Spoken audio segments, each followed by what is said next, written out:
आगे बढ़ेंगे, लेकिन आइए पहले आपको सीधे लिए चलते हैं उत्तर प्रदेश के कैराना, जहां पर मुख्यमंत्री योगी आदित्यनाथ पहुंचे हुए और अपना संबोधन दे रहे हैं। जिस जीरो टॉलरेंस की नीति के तहत कार्य कर रही थी, वह हमारी रणनीति निरंतर आगे भी चलेगी और यही आश्वासन देने के लिए आज मैं स्वयं इस कैराना कस्बे में भी आया हूं। बच्चों के अंदर, महिलाओं के अंदर एक विश्वास देखने को मिला है और ये विश्वास अवश्य रंग लाएगा, क्योंकि अब एक कैराना कस्बा आपराधिक गतिविधियों का नहीं बल्कि विकास की प्रक्रिया के साथ तेजी के साथ आगे बढ़ा है। यहां की जो मांग थी कि यहां पर अक्सर जाम होता है, आज बाईपास बन रहा है। औद्योगिक इकाइयों का यहां पर पुनर्गठन के साथ साथ नई इकाइयां लग रही हैं। काफी बड़े पैमाने पर यहां की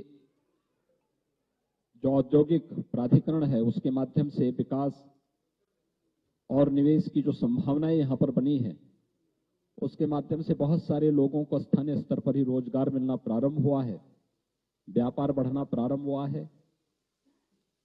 और हमें विश्वास है कि सरकार की 2017 में आने के बाद से जो नीति रही है और आदरणीय प्रधानमंत्री जी का जो एक मंत्र रहा है, सबका साथ सबके विकास का, तो हम विकास भी सबका करेंगे, शासन की योजनाओं का लाभ भी सबको देंगे, बिना भेदभाव के देंगे, लेकिन बगैर तुष्टीकरण की नीति को अपनाए हुए अपराध और अपराधियों के प्रति कठोरतम कार्रवाई करने के अपने संकल्प के साथ ही आज हमारी सरकार और मैं स्वयं यहां पर आया हूं। और मैं फिर इस कस्बे के सभी लोगों को इस बात के लिए आश्वस्त करता हूं कि वे बेझिझक यहां पर अपने पूर्वजों की भूमि पर रहें, यहां की विरासत को संरक्षण करना और साथ साथ यहां के व्यापारिक और औद्योगिक माहौल को और तीव्रता के साथ आगे बढ़ाने के लिए सरकार हर प्रकार का सहयोग करेगी।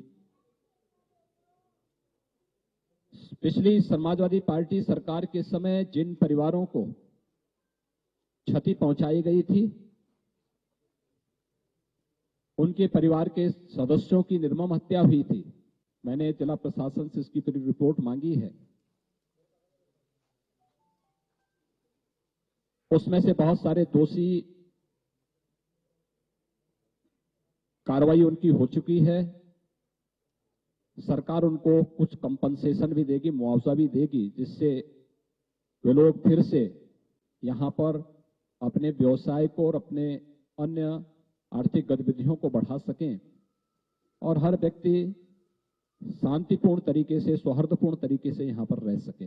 मैं इसीलिए आज खास तौर पर उन परिवारों से मिलने के लिए और उन्हीं के साथ में हमने दोपहर का भोजन भी लिया है। मेरे साथ प्रदेश अध्यक्ष जी भी, यहाँ के माननीय सांसद जी भी, हमारे विधायक भी, प्रदेश सरकार के मंत्री सुरेश राणा जी भी, ये सभी लोग, हमारे क्षेत्रीय अध्यक्ष भी, ये सभी लोग यहाँ मेरे साथ में इसी बात को लेकर के आए हैं। धन्यवाद जी।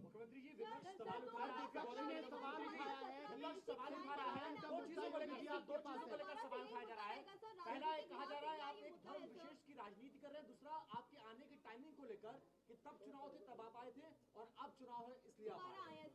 क्या सिर्फ चुनावी मुद्दा? देखिए, अब ये चुनाव नहीं है, चुनाव में कुछ समय है। दूसरा, मैंने आपको पहले ही बता दिया था, यहां पर पुलिस चौकी के सुदृढ़ीकरण की मांग थी, वो हम पहले ही कर चुके हैं। पीएसी की नई बटालियन के स्थापना के लिए आज मैं यहां पर आया हूं। मेरा यह दायित्व बनता है कि हर पीड़ित व्यक्ति से मैं मिलूं, और पीड़ित अगर हिंदू है तो उससे मिलना गुनाह नहीं है, और मैं इसीलिए उन पीड़ितों से मिलने के लिए आया हूं जिन्हें पिछली सरकार के समय में प्रताड़ित करके पेशेवर अपराधियों ने यहां से प्लान करने के लिए मजबूर कर दिया था। सरकार की वर्तमान में हमारी सरकार की जब 2017 में आने के बाद अपराध और अपराधियों के प्रति जीरो टॉलरेंस की नीति के तहत जब सरकार ने कार्रवाई शुरू की, वे सभी परिवार अपने को सुरक्षित महसूस किए वापस आए हैं और आज उन सभी लोगों से ही मैंने यहां पर मुलाकात की है। जयंत चौधरी कह रहे हैं कि और कोई मुद्दा नहीं है, इसलिए सिर्फ पलायन की बात कर रहे हैं। तो मैं तो इसी बात को लेके आया हूं, पलायन भी एक मुद्दा है और बाकी बातों को करने के लिए मैंने मंच सजाया है बाहर। आप उसको कवर करेंगे तो अच्छा रहेगा। धन्यवाद।